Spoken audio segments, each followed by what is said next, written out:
mulia, elegan, dan syar'i. Bismillahirrahmanirrahim. Assalamualaikum warahmatullahi wabarakatuh. Innal hamdalillah wassalatu wassalamu ala Rasulillah wa ala alihi wa ashabihi wa mawalah. Wala haula wala quwata illa billah, amma ba'du. Alhamdulillah, para bapak dan para ibu, para pemirsa kaum muslimin rahimani wa rahimakumullah. Insyaallah kita kembali melanjutkan pembahasan dari kitab Al-Aqidah Al-Wasithiyah. Pembahasan yang mengantarkan kita untuk memahami pokok-pokok akidah Ahlussunnah wal Jamaah. Dan pembahasan para ulama yang berkaitan dengan pokok-pokok akidah Ahlussunnah wal Jamaah, di antaranya fokus pada penjelasan tentang arkanul iman. Ini pembicaraan tentang rukun iman yang 6 dan beberapa yang menjadi pokok-pokok akidah Ahlussunnah wal Jamaah. Kemudian juga menjelaskan tentang sikap-sikap firaq, berbagai macam kelompok yang menyelisih Ahlussunnah wal Jamaah. Dan kita insyaallah masuk pada pembahasan fasal fil imani bi annal Qur'an kalamullah haqiqatan. Bab tentang keimanan bahwasanya Al-Qur'an adalah kalam Allah secara hakiki. Ini termasuk di antara akidah Ahlussunnah wal Jamaah. Dan telah kita lewati sebagian pembicaraan tentang sifat kalam Allah. Dan ini fokus pada ini Al-Quran yang merupakan kalam Allah. Al-Quran yang merupakan kalam Allah Ta'ala. Beliau mengatakan di situ, wa minal imani billahi wa kutubih. Dan di antara keimanan kepada Allah dan keimanan kepada kitab-kitabnya. Beliau menjelaskan atau mengatakan di sini, wa minal imani billah. Dan di antara keimanan kepada Allah Subhanahu wa Ta'ala.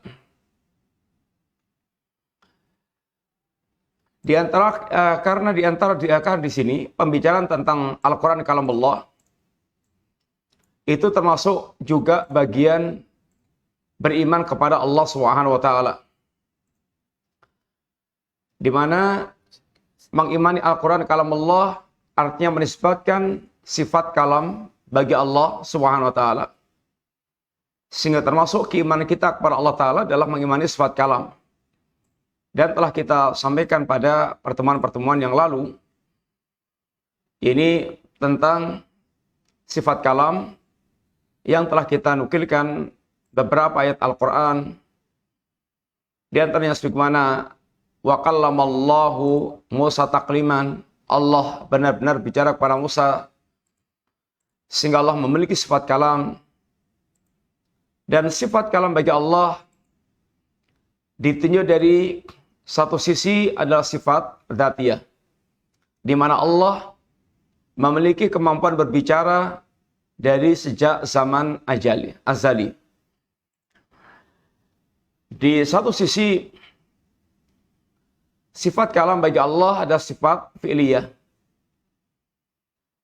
sehingga Allah akan berbicara kapanpun, dimanapun, kemudian dengan bahasa apapun. Itu semuanya berkaitan dengan kehendak Allah SWT, yang merupakan bagian pada perbuatan Allah Ta'ala.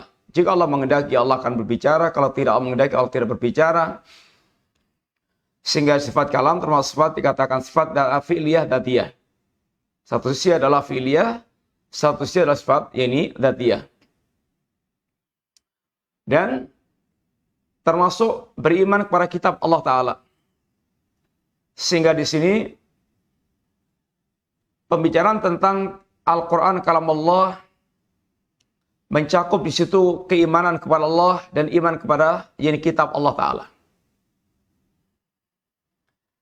Iman kepada Allah karena mengimani Allah yang menurunkan Al-Quran, Allah yang memiliki sifat kalam, dan Al-Quran adalah merupakan kalam Allah. Sehingga mengimani Al-Quran kalam Allah adalah mengimani Allah Ta'ala. Bagian dari mengimani Allah Subhanahu Wa Ta'ala. Mengimani Allah itu ada mengimani rububiyah Allah Ta'ala, ada mengimani uluhiyah Allah Ta'ala, ada mengimani asma dan sifat Allah Ta'ala, dan di antara sifat Allah adalah kalam, sifatul kalam. Sifat Allah Subhanahu Wa Ta'ala berbicara. Sehingga di yaumul qiyamah kelak ada orang mereka diajak bicara Allah Subhanahu Wa Ta'ala, ada yang mereka tidak diajak bicara Allah Subhanahu Wa Ta'ala. Ini bicara yang berkaitan masalah keridhaan Allah Ta'ala. Dan juga bagian daripada mengimani kitab Allah Ta'ala. Bagian dari mengimani kitab Allah Ta'ala dan mengimani bahwasanya Al-Quran adalah kalam Allah.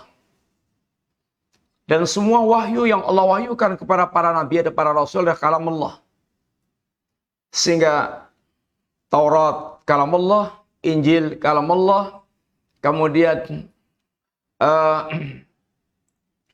Zabur kalam Allah, yang semua merupakan kalam Allah yang Allah berbicara kepada para nabi sebagai bentuk wahyu Allah kepada para nabi Allah tersebut. Dan mengimani Al-Quran kalam Allah di antara akidah yang sangat besar dalam agama ini, di antaranya adalah mengingatkan kita fitnah yang pernah menimpa atau ujian yang pernah menimpa Imam Ahmad bin Hanbal rahimahullah ta'ala, yang pada zaman beliau kerajaan dikuasai oleh mereka yang berpemikiran Mu'tazilah. Didampingi para ulama-ulama Mu'tazilah. Sampai kerajaan kemudian menginstruksikan dan menguji para ulama dengan Al-Quran kalam Allah. Yang tidak mau berkeyakinan Al-Quran kalam Allah akan disiksa, akan dicambuk, bisa jadi terbunuh. Dan banyak orang yang mereka bertakiyah, yaitu tauriyah, mengucapkan kalimat antara kalimat dan yang difahami berbeda. Sehingga ada ulama yang mereka mengatakan, yaitu Al-Quran, atau Taurat, Injil, Al-Quran, Zabur, ini semuanya kalam Allah. Tapi ini semuanya adalah maksudnya jadi jemari, ini semuanya adalah makhluk Allah.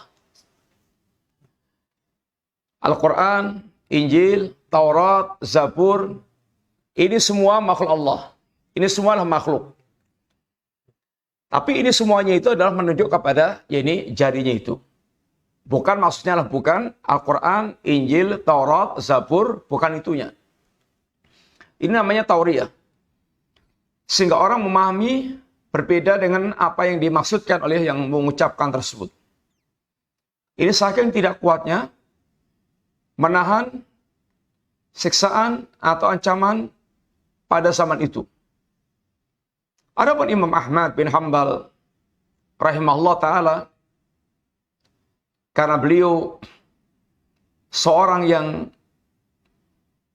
seorang tokoh yang sikapnya ditunggu oleh ribuan manusia.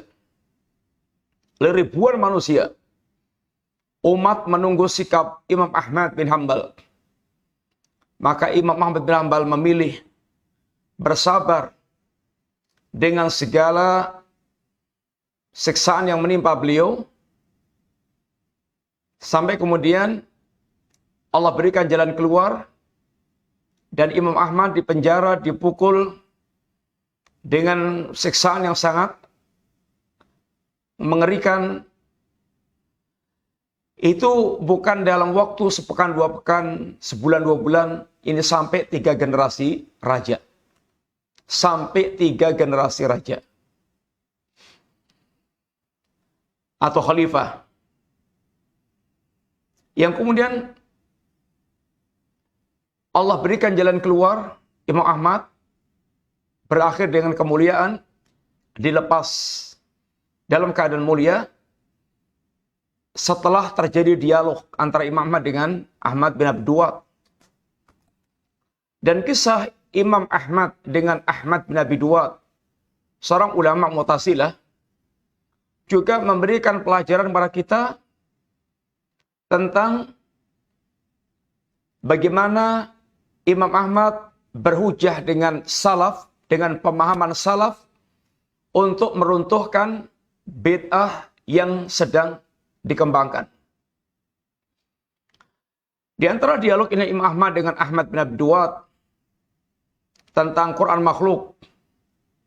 Ya Ahmad bin Abi Duwad maksudnya, tokoh Mu'tazilah yang sangat berpengaruh di kerajaan tersebut.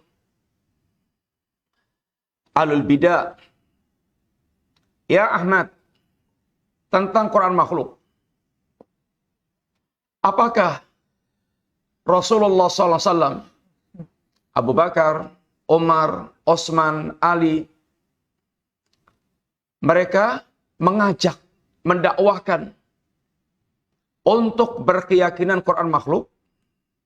Kata dia tidak. Pertanyaan kedua, apakah Abu Bakar, apakah Rasulullah SAW, Abu Bakar, Umar, Osman, Ali tahu bahwa Quran itu makhluk? Sehingga pertanyaannya tahu atau enggak? Jawabannya hanya tahu atau enggak.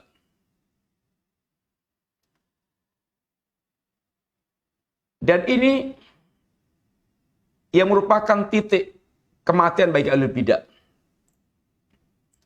Kata Imam Ahmad, kalau seandainya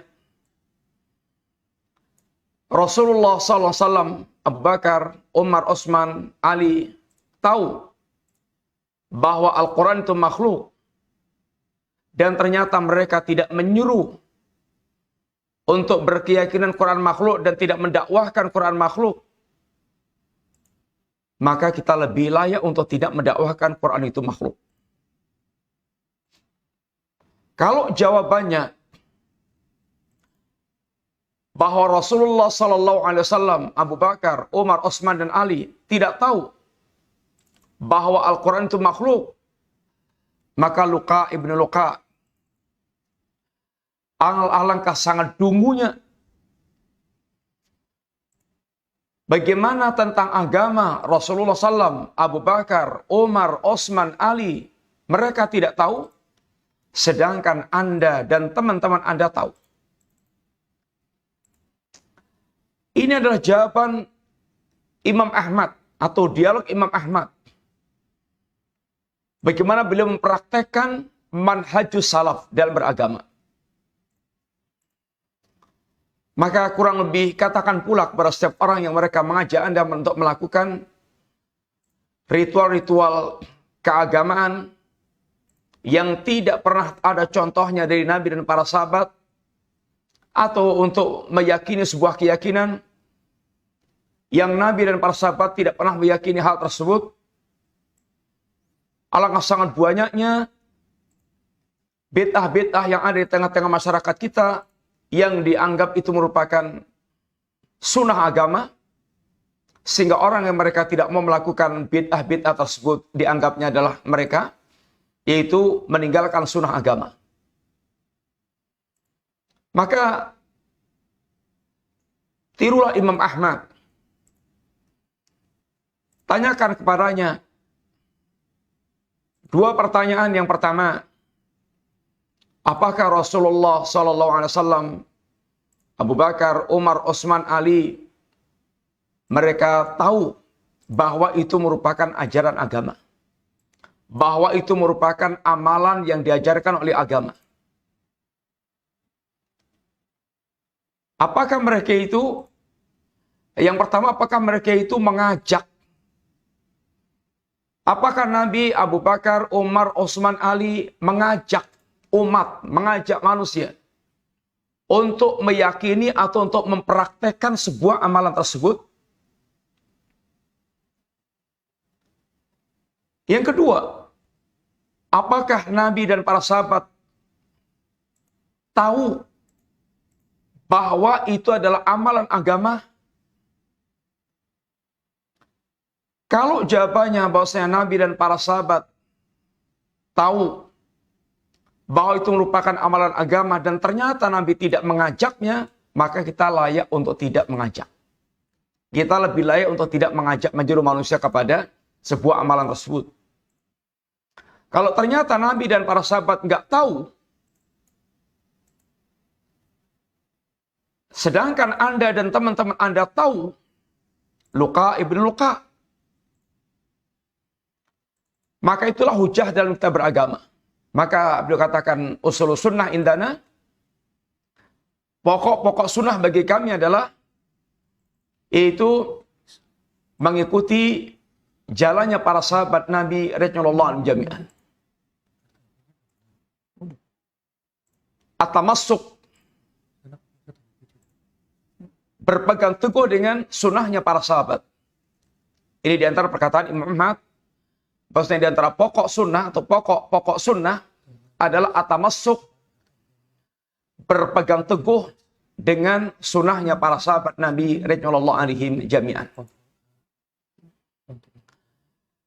Al-Quran kalam Allah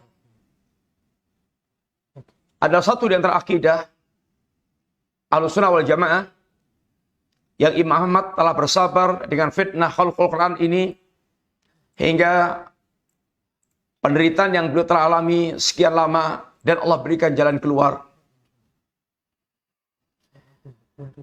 Al-Quran kalam Allah, beliau mengatakan, Al-imanu wa minal imani billahi wa kutubi. Di antara keimanan kepada Allah dan kitab-kitab Allah Ta'ala. Mengimani Al-Quran kalam Allah adalah termasuk di antara bagian iman kepada Allah.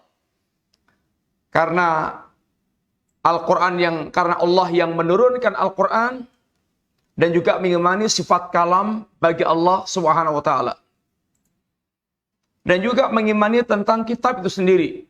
Wa minal imani billah wa kutubihi, dan termasuk di antara iman kepada Allah dan kitab-kitabnya adalah al-imanu bi annal Qur'an kalamullah. Beriman bahwasanya Al-Qur'an kalamullah. Munazzalun ghairu makhluqin.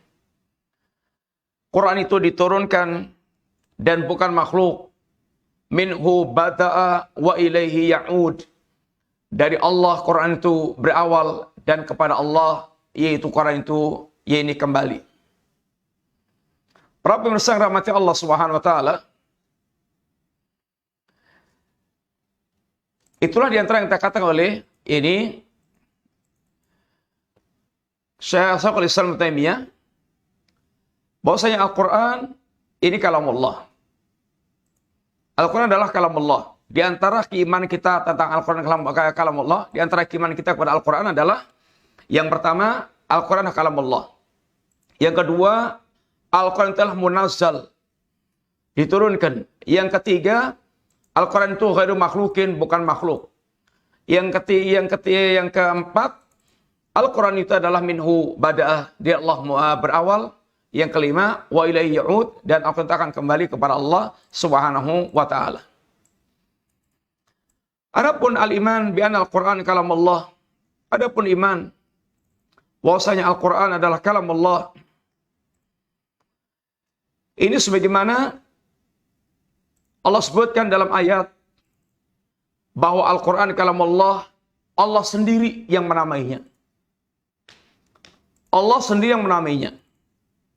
Wa in ahadun minal musyrikin istajaraka fa'ajirhu hatta yasma'a kalam Allah. Jika ada salah seorang di antara musyrikin, jika ada salah seorang di antara musyrikin yang meminta perlindungan kepadamu, maka lindungilah hatta yasma'a kalam Allah, sampai dia mendengar kalam Allah Ta'ala. Pertanyaannya,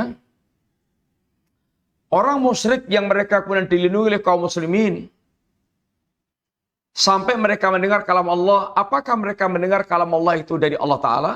Tentu tidak. Apakah mereka mendengar kalam Allah dari Jibril? Tentu tidak. Dari siapa mendengar? Dari Rasulullah SAW ketika Nabi membacakan Al-Quran, atau dari para sahabat Nabi radhiyallahu jami'an. Sehingga walaupun yang mengucapkan itu adalah Rasulullah SAW, yang membaca itu adalah kita-kita ini, maka yang kita baca, yang Nabi bacakan itu adalah kalamullah. Adalah kalam Allah Ta'ala. Sehingga apakah Al-Quran itu diucapkan oleh seorang, ditulis di mushaf, atau dihafalkan, disimpan di dada-dada para hamba Allah, maka tentu saja namanya kalam Allah. Ini adalah firman Allah atau kalam Allah Subhanahu wa Ta'ala. Dan sungguhnya akidah ini akidah yang sudah sangat umum di tengah-tengah masyarakat kita, sehingga rata-rata kaum muslimin yang mengatakan Quran kalam Allah atau Allah berfirman. Allah berfirman. Sehingga apa yang akan dia bacakan adalah firman Allah, adalah kalam Allah Subhanahu wa Ta'ala. Sebagaimana juga kitab-kitab sebelum Al-Quran dikatakan kalam Allah. Ketika Allah bicara tentang orang-orang Yahudi, penyimpangan orang Yahudi apa? Yuharrifunal kalima an mawadhi'ih. Orang-orang Yahudi telah menyimpangkan, merubah-rubah, menyimpangkan kalam Allah dari tempat-tempatnya. Merusak. Baik dengan tahrif lafzi atau tahrif maknawi, tahrif secara lafaz atau tahrif secara makna. Yang sebagian kaum muslimin juga terjerumus dalam perbuatan semisal perbuatan orang Yahudi. Berapa banyak orang-orang mereka dikatakan orang ulama dari kalangan muslimin yang menyimpangkan makna-makna Quran. Itu mentahrif. Sehingga membawa Al-Quran kepada makna-makna yang tidak pernah diajarkan Nabi dan para sahabat Nabi radhiyallahu alaihim jami'an. Sebagaimana juga Allah katakan wa kallamallahu Musa takliman. Allah berbicara kepada Musa dengan sebenar-benar pembicaraan. Sehingga Allah betul-betul ini berbicara kalam. Sehingga wahyu Allah adalah kalam Allah. Adalah perkataan Allah Subhanahu wa Ta'ala. Para pemirsa yang rahmati Allah Subhanahu wa Ta'ala,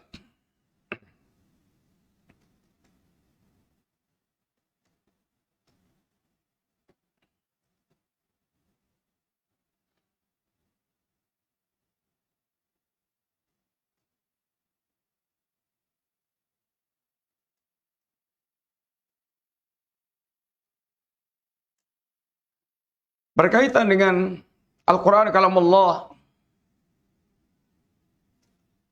maka datang dalam beberapa ayat telah kita sampaikan tadi. Yang kedua adalah munazzal. Al-Quran diturunkan oleh Allah Ta'ala. Jadi Al-Quran pertama adalah kalam Allah. Mengimani Al-Quran, diantaranya pertama, bahwasanya Al-Quran adalah kalam Allah. Yang kedua, munazzal. Diturunkan. Sebagaimana Allah katakan dalam Al-Quran, Inna nahnu nazzalna dzikra wa inna lahu lahafidhun. Sesungguhnya kami yang telah menurunkan adzikr Al-Quran, dan kami pula yang betul-betul akan menjaga Al-Quranul Karim. Al-Quran turun, Allah turunkan. Inna nahnu nazzalna dzikra. Kamilah yang menurunkan Al-Quran. Nazzala, ini turun secara berangsur-angsur. Allah turunkan Quran secara berangsur-angsur. Allah turunkan Al-Quran, Allah yang menurunkan Al-Quran. Allah datang atau Al-Quran datang dari Allah Ta'ala. Dan itu menunjukkan kalimat nazzala juga menjelaskan sifat uluwiyah Allah, sifat ulunya Allah Subhanahu wa taala, uluwullah. Allah berada dalam ketinggian sehingga Allah mengatakan dengan ungkapan Allah yang menurunkan Al-Qur'an. Dan Allah pula yang akan menjaga Al-Qur'anul Karim. Sehingga Al-Quran, kitab yang dijamin Allah, langsung penjagaan Allah Subhanahu wa taala. Allah sendiri akan memberikan penjagaan kepada Al-Qur'anul Karim. Sehingga tidak ada orang yang jahil untuk melakukan perubahan lafaz Al-Quran, memalsukan lafaz Al-Quran, kecuali pasti segera ketahuan. Pasti segera ketahuan. Entah bagaimana cara Allah membukakan tersebut, yang jelas sangat cepat sekali ketahuan. Dan di antara pula penjagaan Al-Quran, penjagaan Allah terhadap Al-Quran, secara lafadznya, Allah gampangkan manusia menghafal Quran, sehingga di seluruh dunia ini berapa banyak para penghafal Quran. Sehingga Al-Quran tersimpan di dada-dada mereka. Dihafalkan oleh kaum muslimin. Ini termasuk di antara bagian penjagaan Allah terhadap lafaz-lafaz Al-Quranul Karim. Para pemirsa, tidak ada di alam semesta ini kitab yang bisa dihafalkan seperti Al-Quran. Dan tidak ada di alam semesta ini orang yang bersemangat menghafalkan kitab seperti menghafalkan Quran. Dan tidak ada di alam semesta ini kitab yang mudah dihafalkan semudah menghafalkan Al-Quranul Karim. Dan ini merupakan bagian mukjizat Allah Subhanahu wa taala, kitab yang digampangkan Allah untuk dihafalkan. Walaqad yasarna Al-Quran, dan telah kami mudahkan Al-Quran itu. Ini bagian mukjizat Allah Subhanahu wa taala. Penjagaan Allah bukan sekedar lafaz-lafaznya. Tapi termasuk penjagaan Allah adalah makna daripada Al-Quranul Karim. Makna Al-Quran dijaga Allah Subhanahu wa taala. Di antara bentuk penjagaan Allah terhadap makna Al-Quran, terpeliharanya hadis Rasulullah SAW, yang hadis ini di antara fungsinya menjelaskan Al-Quran. Hadis di antara fungsinya adalah litubayyina linnas, agar menjelaskan Al-Quran ini kepada manusia. Sehingga hadis dari Nabi menjelaskan Al-Quran, merinci yang mujmal, merinci yang global, mendatangkan ini hukum baru, menjelaskan sesuatu yang masih ini samar. Semuanya dijelaskan oleh Nabi SAW, sehingga tidaklah Rasulullah SAW meninggalkan dunia ini, tidaklah beliau wafat, kecuali agama telah ditinggalkan dalam keadaan terang benderang. Bahkan digambarkan Nabi malamnya kayak siangnya. Taraktukum alal bayda, lailuha kanahariha, la yasighu anha illa halik. Nabi katakan, aku tinggalkan pada kalian, dan aku tinggalkan kepada kalian cahaya yang terang benderang, yang malamnya seperti siangnya, terang, gamblang. Tidaklah orang berpaling dari cahaya ini kecuali dia pasti akan hancur. Di antara penjagaan makna-makna Quran sepeninggal Rasulullah SAW, keberadaan para ulama yang terus memikul tugas kenabian, menjaga agama, menyampaikan yang hak dan membantah yang batil. Ini sebagaimana diungkapkan Rasulullah sallallahu alaihi wasallam, yahmilu hadzal ilma min kulli halafin udulu. Akan memanggul ilmu agama ini, ilmu warisan Rasulullah sallallahu alaihi wasallam. Ini para ulama. Al ulama warasatul anbiya. Para ulama itulah pewaris para nabi.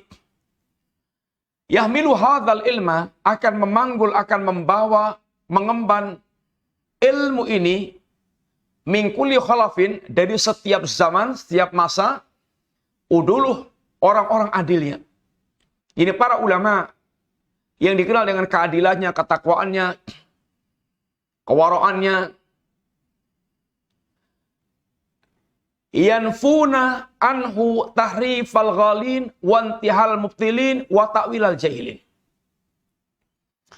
Para ulama, mereka datang untuk menjelaskan hakikat kebenaran. Tapi juga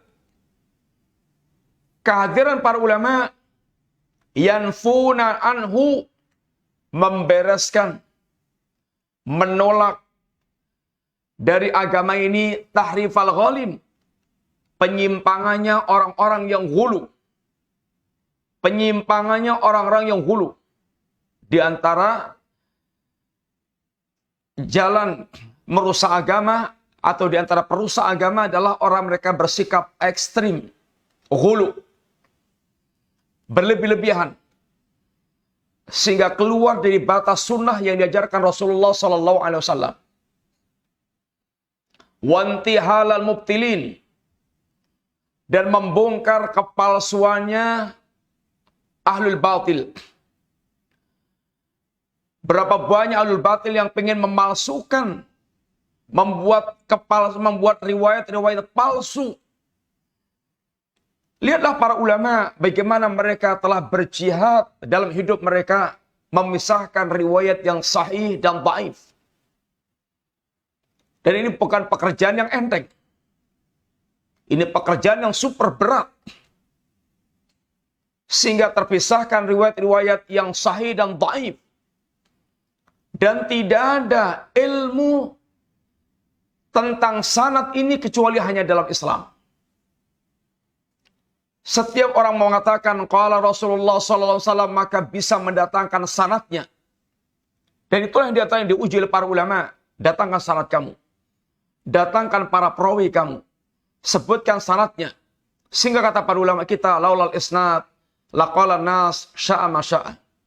Seandainya tanpa sanad, manusia akan mengatakan semau mereka. Sehingga dengan sanad itulah agama terjaga, perkataan terjaga.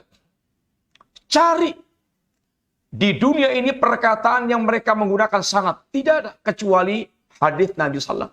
alaihi wasallam. Ini termasuk di antara penjagaan Allah terhadap Al-Quran dengan terus senantiasa tampilnya para ulama yang mereka sering menjelaskan kebenaran, mereka juga menolak kebatilan, menolak sikap ekstrim, menolak membongkar kedustaannya ahlul batil, wantihal mubtilin, wa ta'wilal jahilin, dan meluruskan takwilnya orang yang bodoh.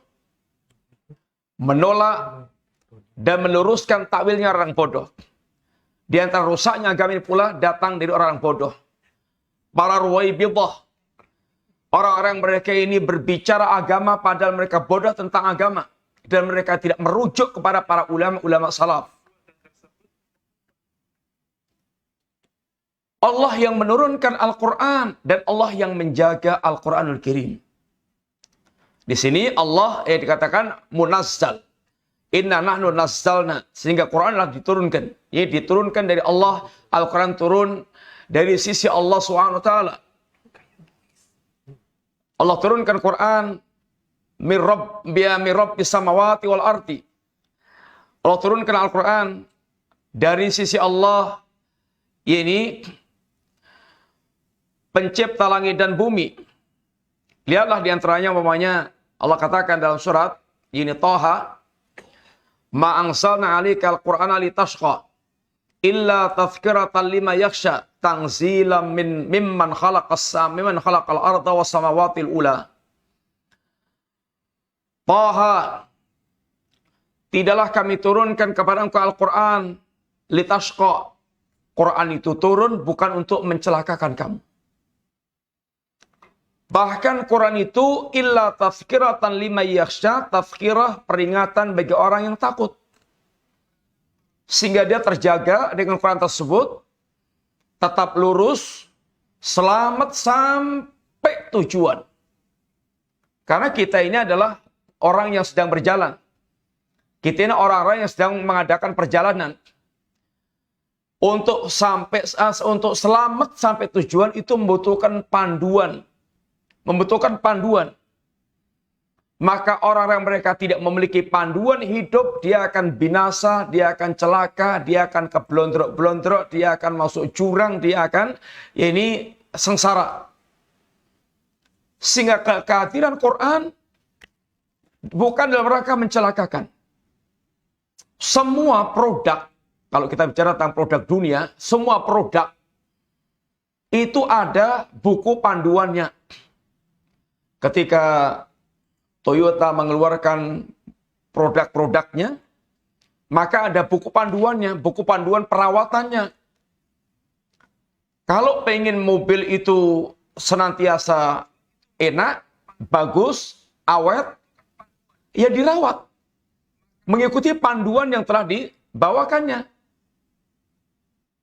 Kalau semaunya sendiri tanpa panduan, tunggu kehancurannya. Begitu pula manusia. Kalau kita ingin betul bahagia, maka ikuti panduannya. Quran ini adalah kitab panduan. Bagi orang yang mereka khawatir hancur, khawatir sengsara, maka kitab panduannya Al-Quranul Karim. Inna hadzal Quran yahdi lillati aqwam. Al-Quran itu betul, Al-Quran ini benar-benar menunjuki kepada jalan yang lurus. Yang Al-Quran ini tangsilam mimman khalaqal arda was samawatil ula.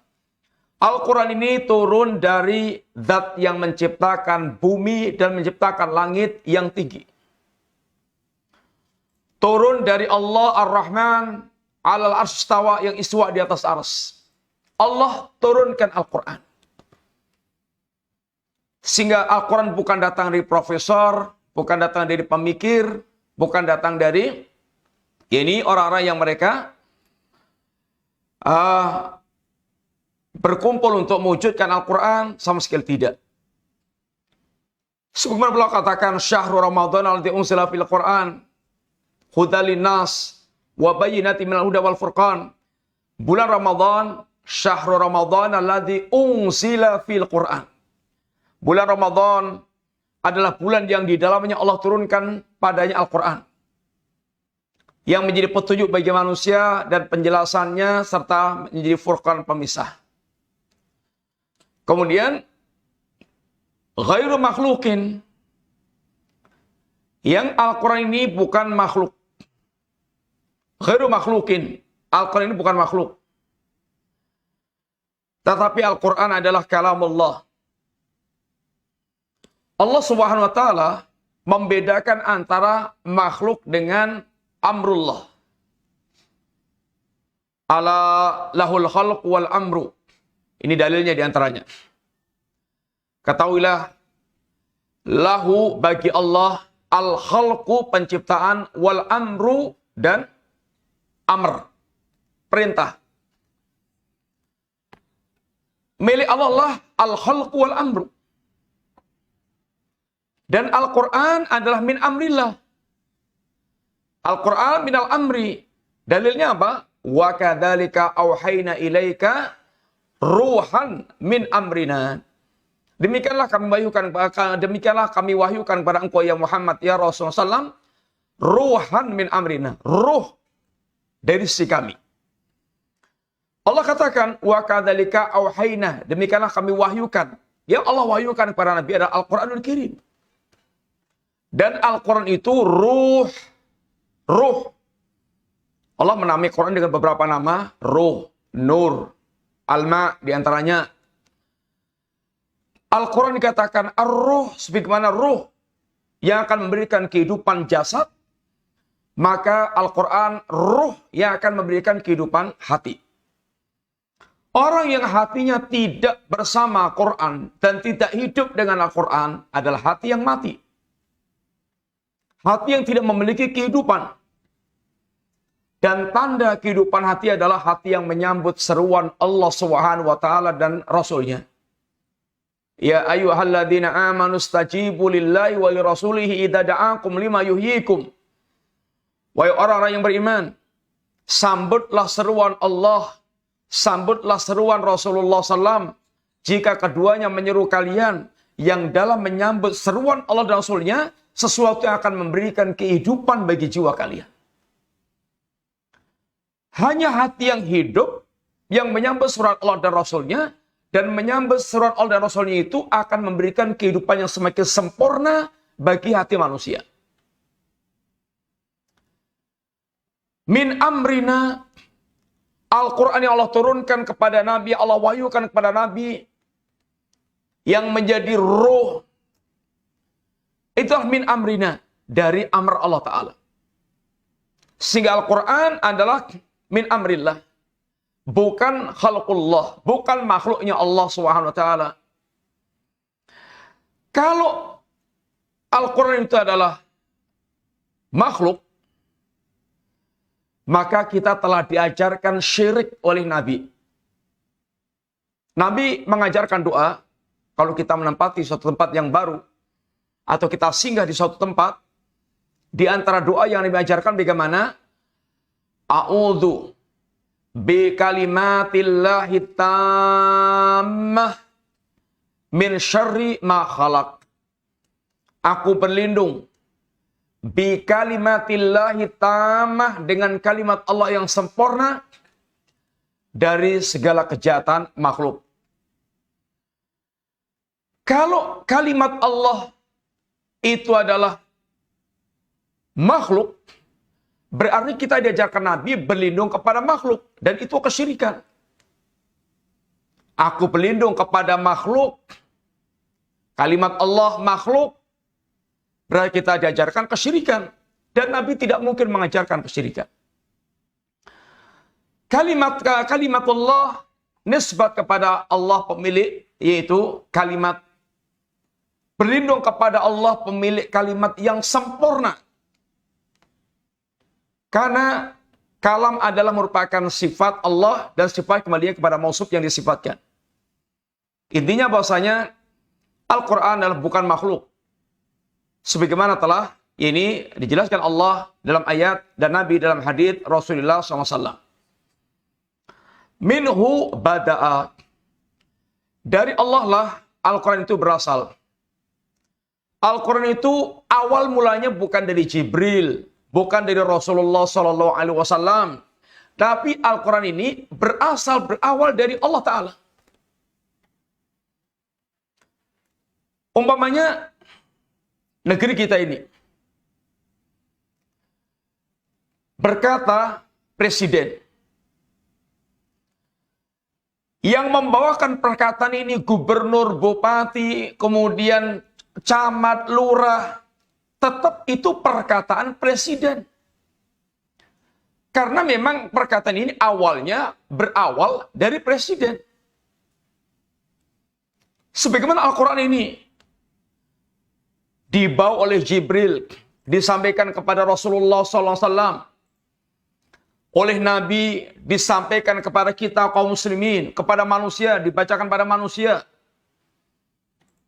Yang membacakan Rasulullah SAW, yang membacakan kita kepada orang lain, yang menyampaikan Jibril kepada Nabi. Tapi yang dibawakan apa itu? Kalamullah, perkataan Allah. Sehingga Al-Quran ini minhu bada'ah. Al-Quran itu berasal dari Allah Subhanahu wa Ta'ala.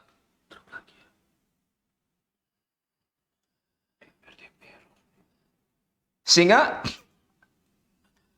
seperti di antara dikatakan di dalam Al-Quranul Karim, Allah katakan, Qul nazzalahu ruhul qudus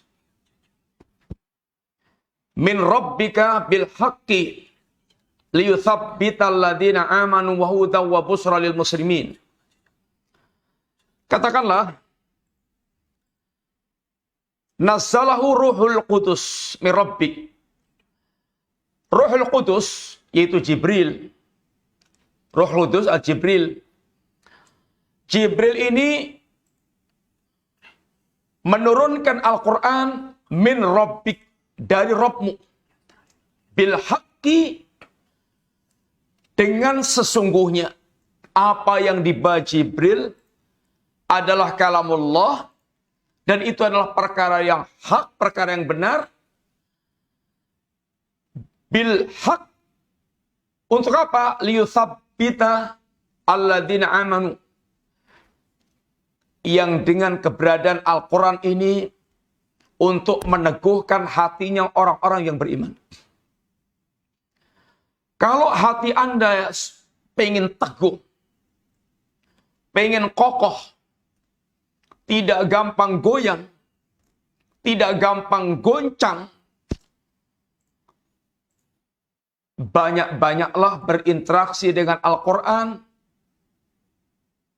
tilawatan atau qiraatan, wa tadabburan, wa amalan, dari membacanya, mentadaburnya, mengamalkannya, tentu sampai mendakwakannya. Ini adalah akan memperkuat atau akan mengokohkan hati manusia. Karena Al-Quran akan menjadikan ruh kehidupan bagi iman Anda. Al-Quran akan menjadikan nur cahaya penerang bagi kehidupan Anda.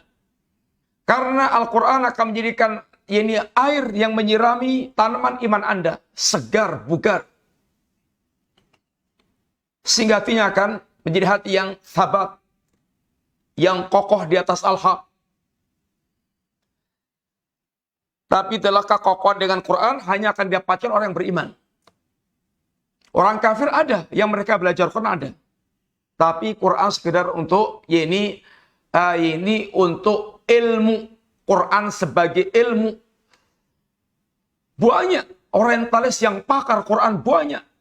Tapi Quran sekedar sebagai pengetahuan. Bukan berangkat dari iman. Nah, Quran itu akan menjadi peneguh hati ketika dia beriman. Wahudan, dan menjadi petunjuk. Wa busyra lil muslimin, dan menjadi kabar gembira bagi kaum muslimin. Orang-orang yang mereka berserah diri kepada Allah SWT.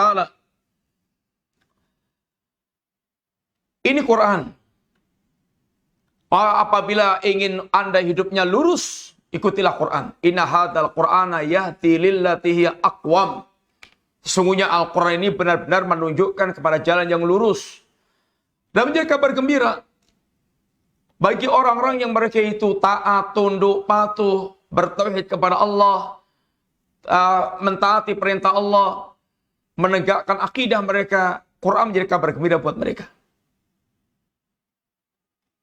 Di dunia akan mendapatkan al-hayatus sa'adah. Man amila salihan min dzakarin aw untha wa huwa mu'min falanuhyiyannahu hayatan thayyibatan.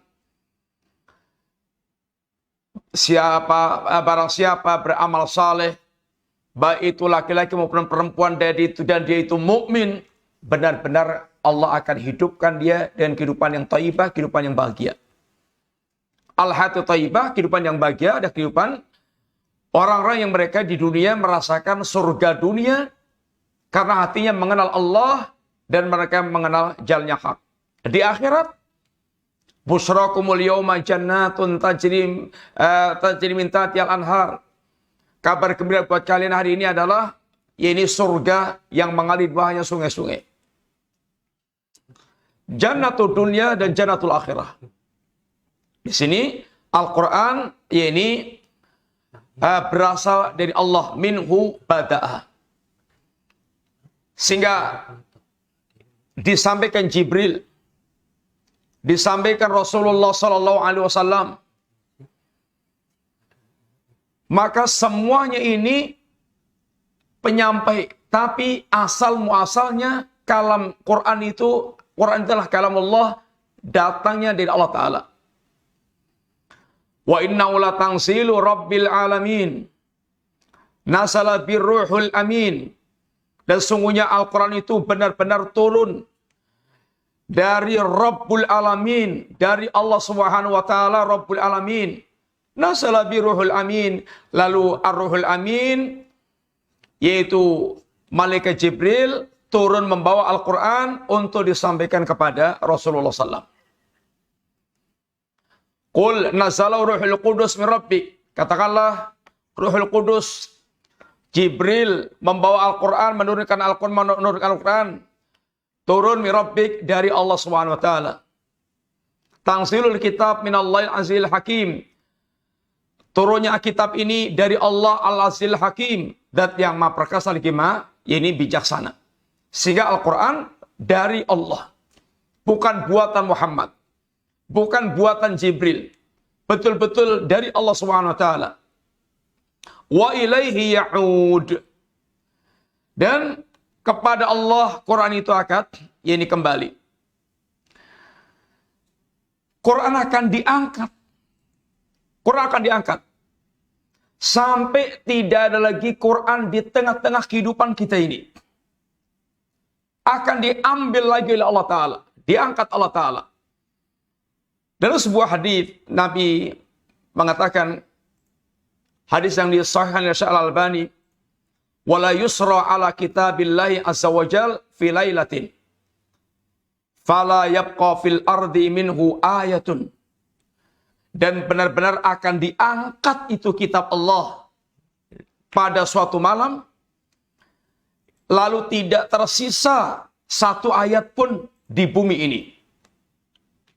Inilah makna diangkatnya Quran yang pertama. Makna yang kedua,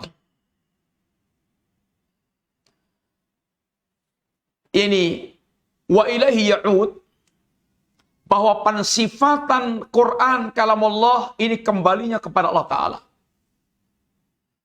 Allah lah sang pemilik kalam. Allah lah sang pemilik kalam. Inilah makna wa ilaihi ya'ud.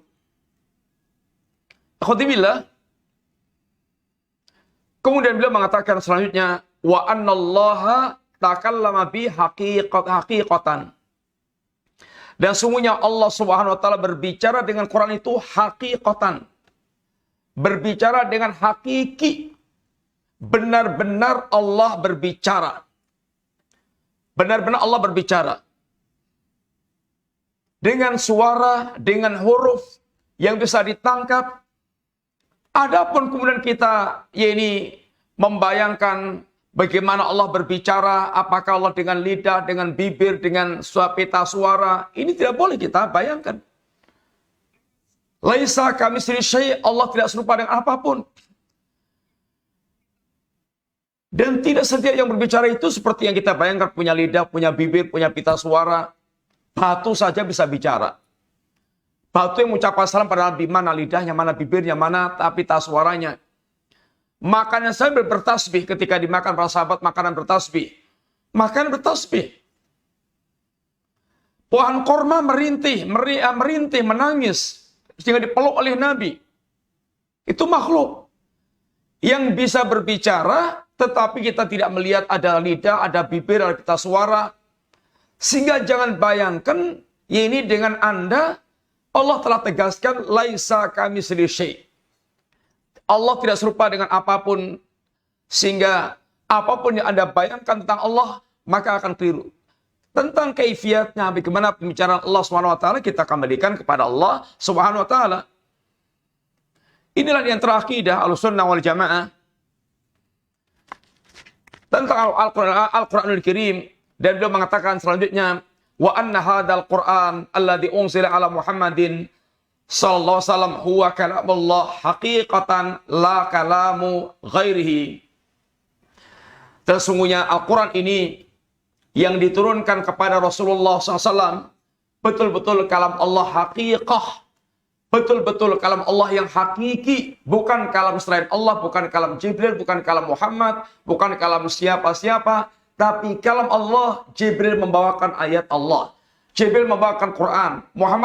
Nabi Muhammad menyampaikan, ini Al-Quranul Karim.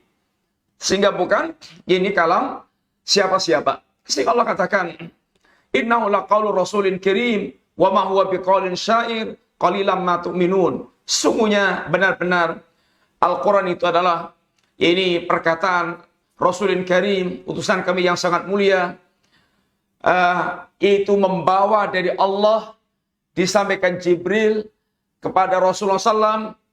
Wa ma huwa biqauli syair. Quran itu bukan perkataan seorang penyair.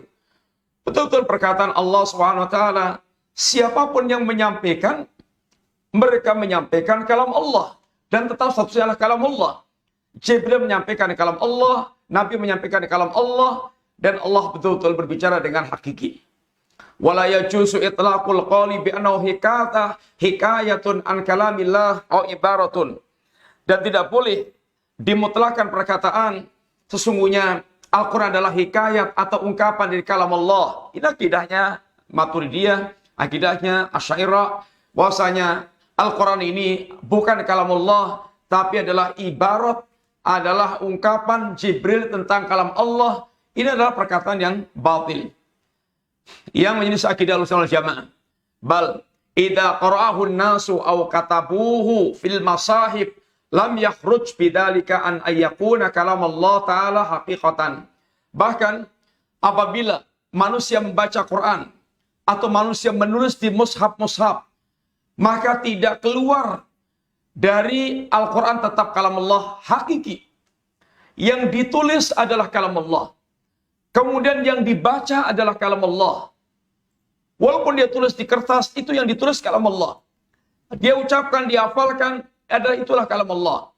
Fa innal kalama innama yudhafu haqiqatan ila man qalahu mubtadi'an, la ila man qalahu muballighan muaddiyan. Karena sungguhnya kalam itu, pembicaraan itu, dinisbatkan, disandarkan secara hakiki kepada yang pertama kali mengucapkan asal perkataan itu. Saya menyampaikan perkataan Imam Syafi'i, maka ini adalah perkataan Imam Syafi'i yang menyampaikan saya. Nisbat perkataan itu kepada pemilik perkataan yang pertama, yaitu Imam Syafi'i umpamanya. Tidak kepada orang yang mengucapkannya, yang menyampaikannya.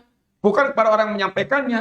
Jibril hanya menyampaikan, Nabi hanya menyampaikan. Sehingga yang disampaikan dalam Al-Quran adalah kalam Allah, karena ini berasal dari Allah Subhanahu wa Ta'ala.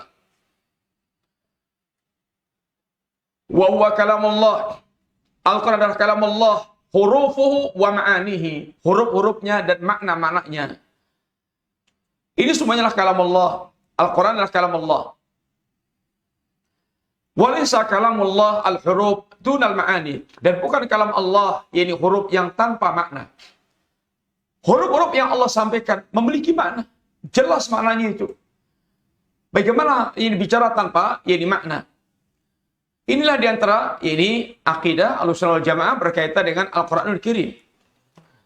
Dan sampai sini kita sampaikan perkataan beliau yang menjelaskan Al-Quran adalah kalam Allah. Dan Al-Quran ini kalam Allah ghairu makhlukin. Munassalun. Al-Quran adalah kalam Allah, ini bukan makhluk. Yang munassal, yang diturunkan oleh Allah Subhanahu wa Ta'ala. Minhu bada'ah, yang dari Allah Al-Quran itu berasal, wa ilaihi ya'ud, dan kepada Allah akan kembali Al-Quran ini tersebut. Dan Quran itu dibaca, ditulis, tetap namanya kalam Allah. Nisbatnya kepada pemilik perkataan itu Allah SWT. Jibril menyampaikan, Nabi hanya menyampaikan, kita hanya membacakan. Yang kita bacakanlah kalam Allah, ini firman Allah SWT. Inilah di antara akidah Ahlussunnah wal Jamaah dan yang menyelisih akidah Ahlul Bidah, yang mereka mengingkari Al-Quran adalah kalam Allah. Wallahu ta'ala alam bisawab. Mudah-mudahan dengan begitu kita bisa lebih merasakan keagungan, kekhusyukan hati karena kita baca kalam Allah dan merasakan semangatnya menyimak kalam Allah dan langsung kontak hati kita dengan Allah Subhanahu wa Ta'ala. Karena yang kita baca bukan ungkapan Jibril, bukan ungkapan Muhammad, tapi adalah kalam Allah. Sehingga langsung hati kita kontaknya dengan Allah Subhanahu wa Ta'ala. Demikian, semoga bermanfaat. Kurang dia minta maaf, ada pertanyaan? Ada, Ustaz. Baik, jazakallahu Ustaz atas materi yang telah diberikan. Ada beberapa pertanyaan dari media sosial, Ustaz. Pertanyaan pertama, Assalamualaikum Ustaz. Waalaikumsalam. Ana izin bertanya, apakah kaitan doa dengan takdir Ustaz? Ya, doa dan takdir, ya semua yang kita lakukan merupakan bagian dari takdir Allah Ta'ala. Ada takdir kauniyah, ada takdir ini syariah. Takdir kauniyah, takdir yang berkaitan dengan segala kejadian yang pasti terjadi yang berkaitan dengan iradah Allah Subhanahu wa taala tapi tidak berkaitan kecintaan Allah Ta'ala. Kalau takdir yang syariah, takdir yang berkaitan apa yang Allah cintai. Yang Allah cintai adalah semua yang tertuang di dalam syariat Allah Subhanahu wa taala. Kemudian doa ada merupakan takdir Allah yang syariah.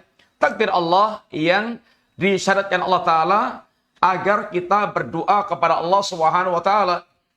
Dan berubahnya takdir dengan doa, tidaklah merubah doa kecuali takdir, itu juga dengan takdir Allah Subhanahu wa taala. Intinya, yang penting buat kita adalah bagaimana kita memiliki semangat berdoa kepada Allah Subhanahu wa taala dan agar kita mohon kepada Allah agar menjadi orang yang senantiasa ditakdirkan, senantiasa mendekat kepada Allah, bertakarub kepada Allah, kemudian meraih kepada Allah dengan doa-doa kita. Dan doa merupakan bagian pada takdir syariah, takdir syar'i yang Allah perintahkan kepada kita untuk kita lakukan. Berkaitan dengan takdir kauniyah kita kembalikan kepada Allah Subhanahu wa taala. Urusan Allah bicara tentang takdir, bicara tentang ilmu dan kekuasaan Allah Ta'ala. Sehingga mengingkari takdir artinya mengingkari ilmu dan kekuasaan Allah Subhanahu wa taala. Dan kita serahkan rahasia takdir itu kepada Allah. Dan kita tidak akan ditanya tentang perbuatan Allah. La yus'alu amma yaf'alu wa hum yus'alun. Seseorang tidak akan ditanya tentang perbuatan Allah. Tapi dia yang akan ditanya tentang apa yang mereka lakukan. Sehingga yang penting kita adalah bagaimana berusaha untuk menjadi orang yang senantiasa berdoa kepada Allah. Dan betul-betul menjadikan diri kita bagaimana mendekat kepada Allah dengan doa-doa itu. Kita meraih kepada Allah dengan doa-doa yang kita lakukan. Allah Ta'ala ansab. Jazakallahu Ustaz atas penjelasannya. Pertanyaan berikutnya, Ustaz, Ana pernah dengar kajian, kalau Ana salah, kita tidak boleh mendikte Allah dalam berdoa. Itu maksudnya apa, Ustaz? Ya, tidak boleh memaksa Allah. Ya, kita minta kepada Allah Ta'ala dan jangan ragu minta kepada Allah Ta'ala. Ini jangan mengancam kepada Allah Ta'ala. Ya Allah, kalau engkau tidak kabulkan doa aku akan kafir, akan murtad. Ya, kita berdoa kepada Allah, mengharap kepada Allah. Sebagaimana kalau dikabulkan Allah, berdoalah semau Anda. Jangan perkewuh untuk minta apapun. Karena yang tidak boleh itu kita minta kepada orang yang miskin, makhluk. Kita minta kepada makhluk, ini adalah nggak boleh. Karena makhluk adalah miskin. Tapi kalau kita minta kepada Allah yang maha kaya, maka mintalah semua yang Anda inginkan. Yang akan memuliakan Anda di dunia dan di akhirat Anda. Kalau Anda minta tentang dunia Anda, jangan lupa untuk minta keberkahannya. Dari apa yang diberikan Allah Ta'ala. Allahumma barik fima a'taitani. Ya Allah, berkailah apa yang kau berikan kepadaku. Dan mintalah dengan doa-doa yang telah jelas-jelas baiknya. Apa yang diajarkan oleh Rasulullah SAW. Mendikte Allah itu seakan-akan memaksa Allah, ini mengancam Allah Subhanahu wa taala tentang apa yang kita minta. Allah nggak ada yang bisa mendikte, nggak ada yang bisa mengancam. Kitalah yang membutuhkan mutlak kepada Allah Subhanahu wa taala. Wallahu taala alam shawab. Baik, jazakallahu Ustaz atas penjelasannya. Pertanyaan berikutnya, Ustaz. Bagaimana adab dalam berdoa sama Allah Subhanahu wa taala? Bismillahirrahmanirrahim. Al-Quran adabnya sangat banyak sekali, di antaranya adab berdoa, usahakan Anda senantiasa dalam keadaan suci, sehingga seorang mukmin itu berusaha untuk menjaga kesuciannya. Begitu dia batal, dia wudhu lagi. Sehingga dalam kondisi selalu dalam keadaan ini suci. Dan suci itu beda dengan bersih. Kadang-kadang mungkin kita kotor karena kerja ke sawah, kemudian bengkel, pekerjaan-pekerjaan yang mungkin kasar, tapi itu kondisinya suci, punya wudhu. Tidak dalam keadaan yaitu berhadas. Kemudian usahakan berdoa menghadap ke kiblat. Kemudian awalilah doa dengan memuji Allah Subhanahu wa taala. Awalilah doa dengan yaitu membaca salawat Nabi SAW. Kemudian ulangilah doa Anda sampai 3 kali sehingga Anda dalam keadaan merengek. Angkatlah kedua tangan Anda, ulangilah doa Anda 3 kali. Kemudian mintalah hal-hal yang berkaitan dengan kebahagiaan dunia dan akhirat, yakni Anda. Mintalah hal-hal yang akan memberikan manfaat untuk Anda dan diri orang lain. Jangan minta hal yang akan menjadikan Anda terjerumus dalam dosa atau dalam pemutusan silaturahim. Kemudian jangan pernah putus asa dalam berdoa. Jangan Anda tergesa-gesa dalam doa, merasa sudah berdoa berulang kali tapi belum dikabulkan Allah SWT. Ini di antara adab-adab doa, dan tinggalkan hal-hal yang diharamkan Allah, karena berkecimpung atau bergelimang dengan hal yang Allah haramkan akan menjadi penghalang doa itu sendiri. Wallahu taala alam shawab. Baik, jazakallahu khairan Ustaz atas jawabannya. Untuk pertanyaan berikutnya Ustaz. Bismillah, Ustaz izin bertanya. Kalau ana meyakini tentang mushaf Al-Qur'an, kertasnya itu makhluk, tintanya makhluk, kalau saya baca Al-Qur'an maka itu suara saya. Tapi apa yang saya baca itu adalah kalamullah bin makhluk.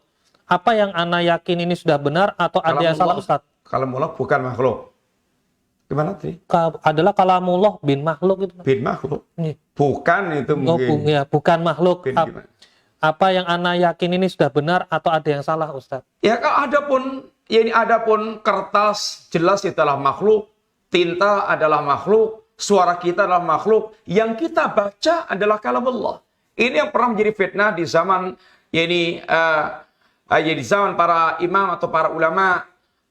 Lafzi bil Quran makhlukun. Lafadzku dengan Quran adalah makhluk. Ini kalimat-kalimat yang tinggal difahami bagaimana. Adapun kalau maunya lafadzku adalah suaraku adalah makhluk, ini benar. Tapi kalau lafadzku artinya itu Quran yang kita lafadzkan makhluk, ini salah. Sehingga tinggal lihat bagaimana pengertiannya itu. Sehingga yang kita baca adalah kalamullah. Adapun tintanya, kertasnya itu jelas makhluk. Tetapi walaupun kertasnya, tintanya itu makhluk, kalau sudah ditulis dengan Quran, yaitu ditulis di Quran, di kalamullah, maka memiliki harga tersendiri, tidak boleh kita hinakan. Tidak boleh kita remehkan. Sebagaimana sama-sama masjid dibuat dari batu, pasir, gamping, tukangnya sama, kemudian yang satunya jadi WC, satunya jadi masjid.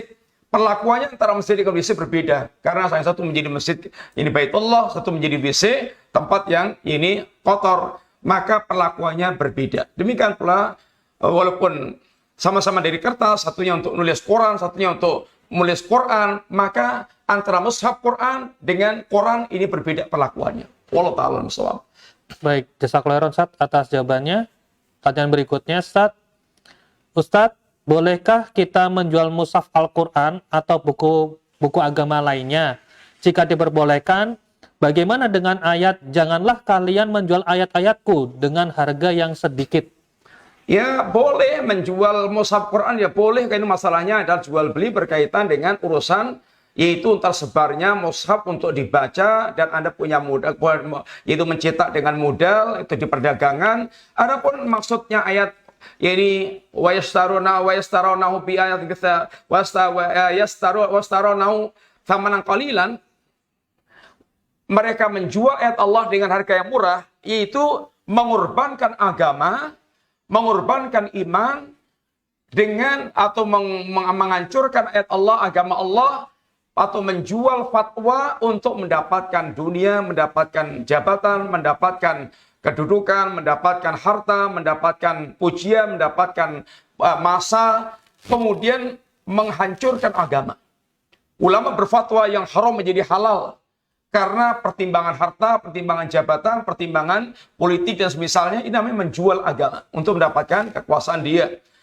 Orang kemudian melecehkan agama, melawak, melecehkan agama untuk mendapatkan duit, namanya menjual ayat Allah dengan harga yang sangat murah. Demikian Allah Ta'ala al-Sawab. Baik, jazakallahu khairan Ustaz atas jawabannya. Pertanyaan berikutnya Ustaz. Assalamualaikum warahmatullahi wabarakatuh. Waalaikumsalam warahmatullahi wabarakatuh. Izin bertanya Ustaz, apa hukumnya MTQ dan wanita yang mengikuti MTQ, yang mana MTQ tersebut hanya dinilai dari kebagusan suara dan iramanya saja Ustaz? Adapun menampakkan wajah atau berlomba-lomba untuk mendapatkan piala, itunya dari sisi itunya maka tidak sepantasnya dilakukan. Adapun berkaitan dengan yaitu musabaqah, ini Qur'annya, untuk semangat menghafal Qur'an, semangat untuk memperbaiki bacaan Qur'an, semangat untuk mendalami Al-Qur'an. Ya, mudah-mudahan yang seperti itu tidak mengapa, tetapi semangat untuk mengejar dunia itu yang bermasalah. Wallahu ta'ala alam shawab. Baik, jazakallahu khairan Ustaz atas jawabannya. Pertanyaan berikutnya Ustaz. Bismillahirrahmanirrahim. Assalamualaikum Ustaz. Waalaikumsalam. Ini pertanyaan dari Kudus nih Ustaz.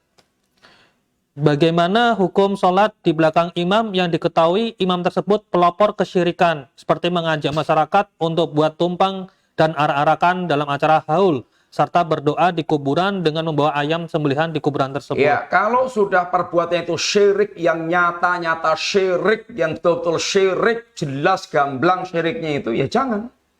Jangan, kalau hanya sekedar bid'ah yang istilahnya bid'ah yang ringan, yang dianggap bid'ah, belum sampai pada tingkat kufur dan syirik, maka tidak masalah, tidak mengapa.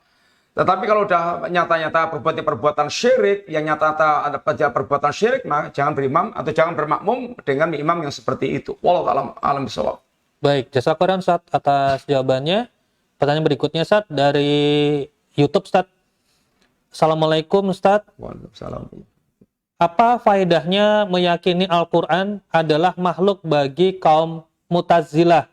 Dan apa juga faedahnya bagi kita kaum muslimin meyakini Al-Quran bukan makhluk melainkan kalam Allah?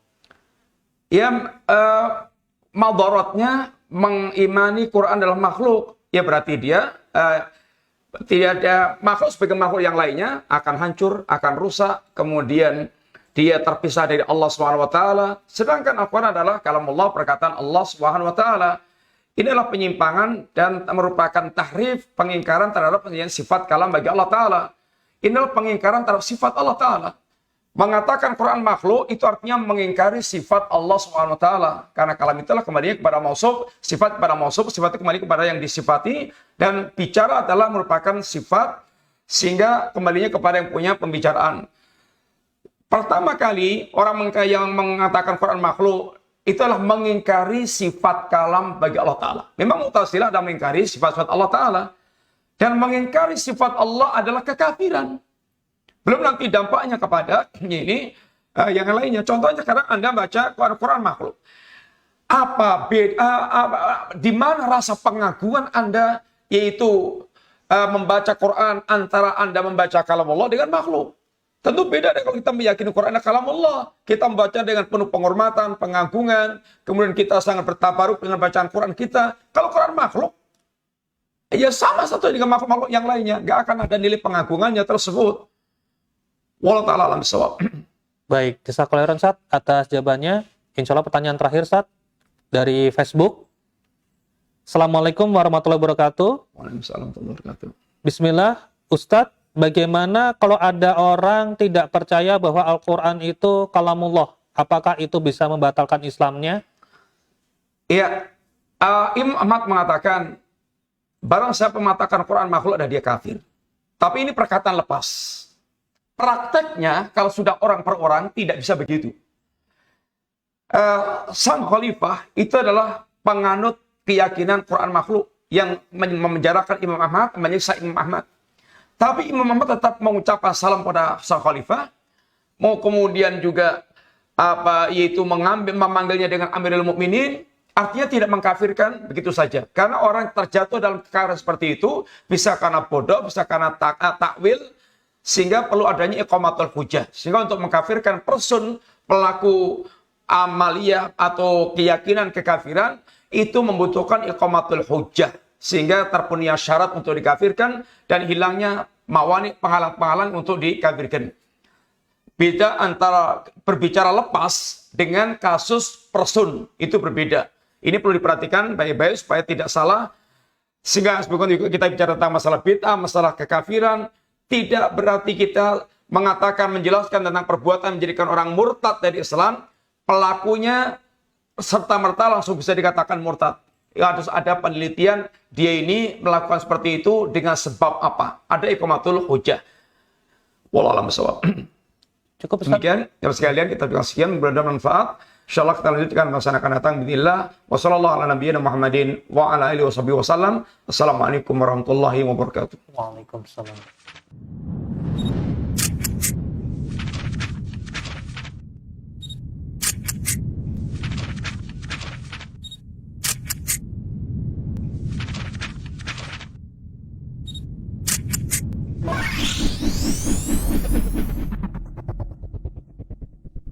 Ihya, elegan dan syar'i.